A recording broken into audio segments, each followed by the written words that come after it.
My senator friend from Los Angeles, I want to congratulate you on all your hard work that you put in the budget and coordinating with all the sub-budget committee members. And I want to thank the chair of Budget Sub 3, my good friend from Sacramento, for allowing me to serve with you on that committee with our majority leader and hearing stories about some of the most vulnerable people in the state of California and how we need to do what we can to protect many of these people that don't have lobbyists, paid lobbyists to come up here and advocate on their behalf. You know, one of my concerns since I've gotten here has been the Medi-Cal program and the lack of access that many of our unfortunate residents throughout all of our 40 districts have to deal with. You know, the physicians, they get an average of about $17 a visit for those that can afford to participate in the Medi-Cal program. And that is in contrast to a Medicare fee, which approximates $41. So over the past couple of years, while on Budget Sub 3 and working with the former chair of Budget Sub 3, we advocated to pick up that fee so that we can get more doctors involved in these programs so that constituents that don't have access to health care through the Medi-Cal program can finally get it. Well, unfortunately, we fell on deaf ears by the administration. And so there was a tax, Prop 56, that would add $2 to every pack of cigarettes. Will raise about approximately $1 billion, and there was commitments made.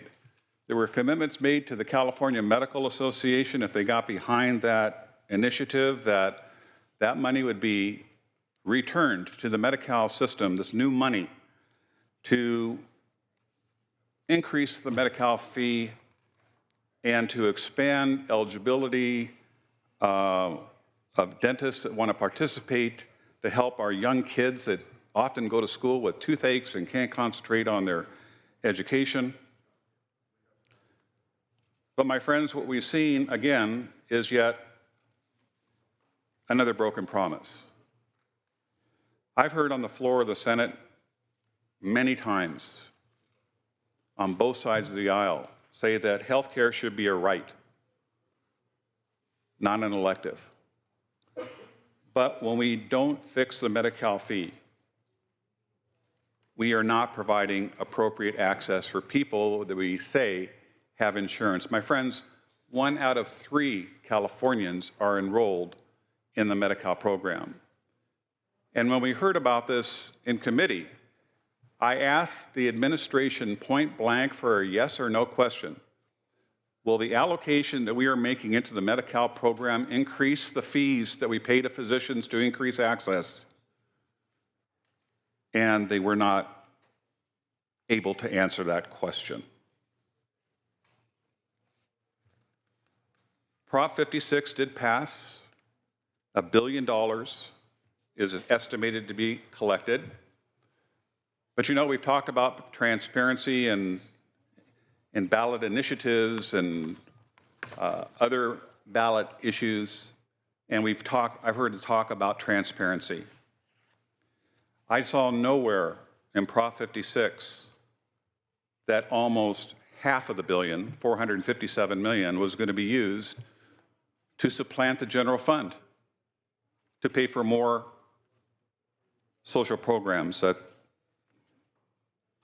the legislature deems they want to fund. Or nowhere did I see in the initiative that it was going to enhance yet more funding for abortion services at Planned Parenthood. You know, when we make a commitment to the voters, we need to keep that commitment. Dr. Ted Mazur, California Medical Association president-elect, an ear, nose, and throat specialist in San Diego, said that any paltry pay raise that's going to come from half of the proceeds roughly coming into the Medi-Cal program is just not going to cut it for physicians that Most cannot even see more than 10% of their patient population because they just can't afford, because they lose money on the Medi-Cal population. And as a result, many doctors will still not treat new Medi-Cal patients. And that is a problem, especially considering the state expanded Medi-Cal eligibility through the Affordable Care Act. Touting this expenditure of funds that will provide allegedly more access to our most vulnerable populations is just plain disingenuous. The reality is the poor and the indigent will still not have access and appropriate health care in a state where the majority party wants to champion the best that we can do for our poor and our indigent populations.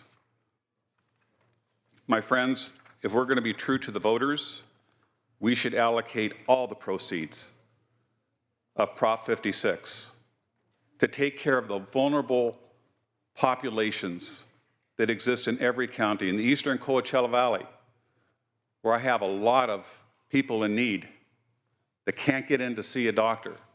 And I know that you all have respective areas in your own districts that people are going to still be considered second-class citizens when it comes to getting health care. I think it's wrong. I think it's disingenuous. And I would urge a no vote on AB 120 out of respect to those significant patient populations that will not see better health care.